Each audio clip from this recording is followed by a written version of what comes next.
Hello and welcome to the lecture called The Culture of Journalism with MO1 Intro to Mass Comm. My name is Professor Kelsey Stewart and this is with Moore Park College. What is journalism? Journalism is known as the act of gathering, assessing, creating, and presenting news and information. It's also the product of these activities. So journalism is the product then of every newspaper you read, every news station you watch, and every news article you read online. But what makes something news? News is defined as newly received or noteworthy information, especially about recent or important events. New denotes recent, unheard of, something that has not happened before.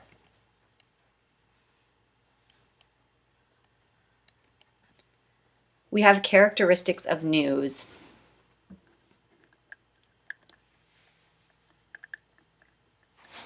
Over time, a set of conventional criteria for determining newsworthiness, information most worthy of transformation into news stories, has evolved. Journalists are taught to select and develop news stories relying on one or more of these criteria, often called qualities of news. So we have timeliness, proximity, conflict and controversy, human interest, relevance, prominence, and trends. So timeliness, these are things that have just happened. They're fresh and they're new. They're considered immediate news. Besides new information, the timeliness of a story can be affected on an hourly level. If a story happens around the time of a newscast, it lends itself to live reporting, especially for breaking news. We have proximity. Proximity is an event that happened in the community or near it. Would attribute to being within the coverage area of your network or station. Community stories can also take on a larger broadcast when the events affect a larger audience than just the surrounding community. So think of the coronavirus pandemic and how there are local cases, local fatalities, and so forth, but they're also on a broader scale because it's a worldwide event. We have conflict and controversy. When violence strikes or when people argue about actions, events, ideas, or policies, we care. Conflict and controversy attract our attention by highlighting problems or differences within the community. This can be in regards to politics, so at the local, state, and federal level, always following new bills that are being passed, new elections, and so forth. Human interest. People like stories that are relatable, that highlight the everyday hero or special achievement. We've been hearing a lot of stories about essential workers these past couple months and so forth. These types of stories are usually under the profile category of news stories. We also have relevance. People are attracted to information that helps them make good decisions. So the Moore Park Reporter would typically seek stories to cover like the student worker wages increase, parking passes price raise, zero textbooks courses coming. So these would be stories that are relevant to the student body of Moore Park College. We also have prominent. Prominence is all in the who. So if a celebrity visited Moore Park College, that would be a relevant story. Politicians, pro athletes, specific stories about them. That's prominence.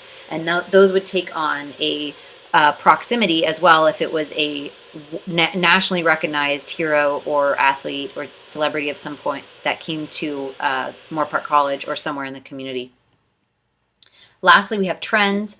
These are stories that may indicate trends, which are patterns or shifts that influence readers' lives. So trends would be something that is a trend going on at the local level, a trend going on at the state or the national level. It can be in any category. It could be in education. It could be in entertainment. It could be just in any type of outlet, athletics. So a trend right now would be masks, obviously. So you could be following who's wearing masks to in which communities, which districts are requiring masks in schools and so forth. So all of these are qualities of news. These are something that we would classify as news. If a reporter comes to the editor and say, I have a story, the editor is going to seek out at least one quality of news for whatever topic they're offering to cover. And if it doesn't have one of these topics, if it doesn't meet any of these criteria, then it's not necessarily a story. Okay, so where did it start?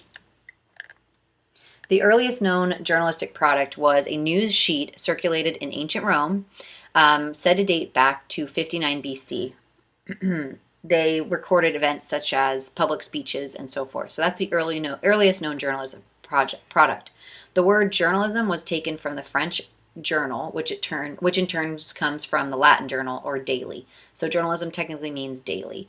The first piece of what is considered modern journalism was published in 1703 by Daniel Defoe, and he highlighted the Great Storm of 1703 in Britain.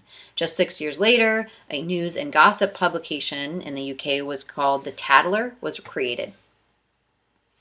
But the history of American newspapers begins early in the 18th century with the publication of the first colonial newspapers. American newspapers began as modest affairs, a sideline for printers, so to speak. They became a political force in the campaign for American independence. So the first newspaper in the American colonies, Benjamin Harris's Public Occurrences, both foreign and domestic, was published in 1690, but he was immediately shut down for not having a required license. Following the independence and the First Amendment to the U.S. Constitution guaranteed freedom of the press, the U.S. Postal Service Act of 1792 provided substantial subsidies, so newspapers were delivered up to 100 miles for a penny and beyond for 1.5 cents when the first-class postage ranged from 6 cents to a quarter. The American press grew rapidly after that, so when from the 1830s onward, the penny press began to play a major role in American journalism, and then technological advances such as the telegraph in the 1840s and faster printing presses helped to expand the press of the nation as it experienced rapid economic growth and demographic growth during the Industrial Revolution. Editors typically, though, became local party spokesmen, and hard-hitting editorials were widely reprinted. By the 1900s, major newspapers had become profitable powerhouses of advocacy, muckraking, and sensationalism, along with serious and objective news gathering. During the 20th century, prior to the rise of television, the average American read several newspapers per day. Since the 1920s, changes in the technology again morphed the nature of American journalism as radio and later television began to play increasingly important competitive roles for the journalism and media outlets. In the late 20th century, much of American journalism became housed in big media chains, which we're going to talk about. With the coming of digital journalism in the 21st century, all newspapers faced a business crisis as readers turned to the internet for sources and advertisers followed them. So the first appearance of print news was the Boston Newsletter. It was the first daily newspaper in 1704. They had lots of ink, no pictures, and no ads. So that's how it originally began. Like we mentioned, the 21st century brought in digital journalism. So the University of Florida Journalism School launched what is believed to be the first journalism site on the internet in October of 1993. By 2000, the Associated Press launched an AP streaming news to allow multimedia content. But by 2008, there was a huge recession of a working pay scale template was still being adjusted and led to nearly 50% of newspaper staff losing their jobs as they adjusted from traditional print media to digital media. One of the adjustments they decided to make was the creation of a paywall.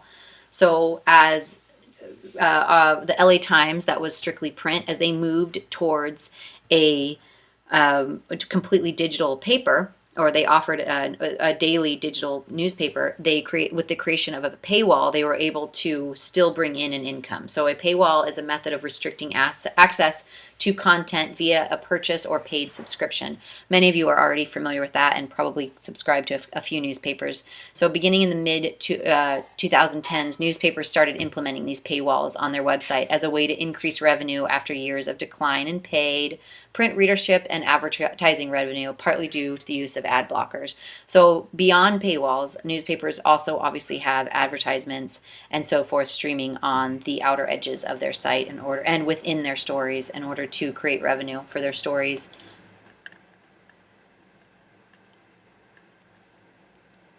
So digital journalism. So digital journalism allows everyone to express themselves. They reinforce empowerment as watchdogs.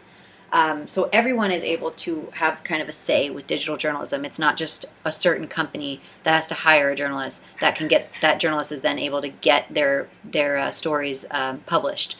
Digital journalism allows for everyone to necessarily have a voice. So freedom is able to be expressed, but it is also unlimited.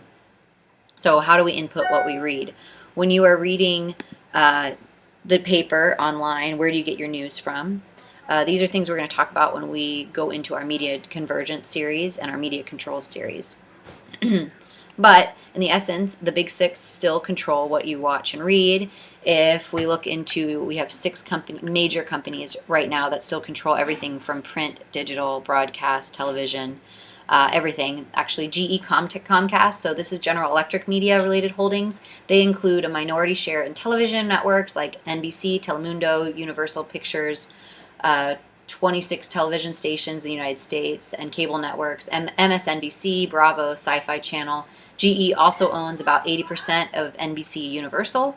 In 2011, the Federal Commission approved Comcast takeover of a majority share of NBC Universal from General Electric. So General Electric still has about 49% ownership in NBC.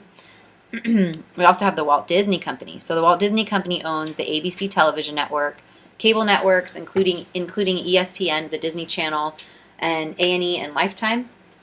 They also have the 277 radio stations, music and book publishing companies, production companies like Touchstone, Miramax, Walt Disney Pictures, Pixar they have now, as well as Disney Mobile and theme parks around the world.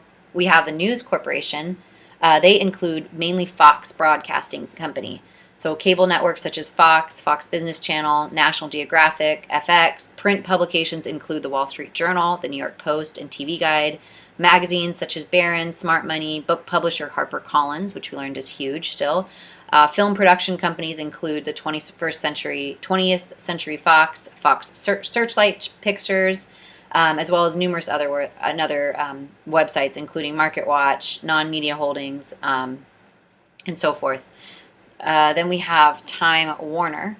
So Time Warner is the largest media conglomerate in the world right now, with holdings including CNN, CBS, HBO, Cinemax, Cartoon Network, TBS, TNT, America Online, MapQuest, MoviePhone, Warner Brothers Pictures, Castle Rock, and New Line Cinema.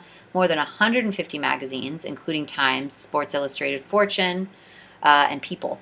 Then we have Viacom. Viacom holds include Nickelodeon, Nick at Night, VH1, MTV, BET, Comedy Central, Paramount Pictures. We have Paramount Home Entertainment. Viacom 18 as a joint venue with Indian media company Global Broadcast News as well. So last we have CBS. So CBS Corporation owns the CBS television network, as well as CW, which is a joint venture with Time Warner. Showtime, they own book publishers Simon & Schuster, which is another huge one. 30 television stations, CBS Radio Incorporated, which has 130 stations. And then CBS is actually also part of now the lead supplier of video to Google's new video marketplace. So these are the big hitters. So again, that's Comcast, Walt Disney Company, News Corporation, Time Warner, and Viacom and CBS that even could merge further with conglomerates to create even less of a voice. So just be aware when you're watching the news that they are owned by certain companies, the major corporations.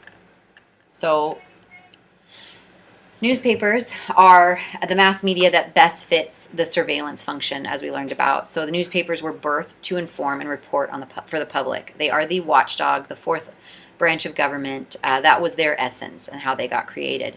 Today, their platform looks different. But the cause is still the same, ideally. So even in the digital form, we have journalists that are out there reporting on the news. What we will do is we will talk about that further in other lectures on how journalism looks, what it takes to be a digital journalist, and how it has changed a little bit the face of news and information and format. So thanks for tuning in. Again, this was the Culture of Journalism lecture.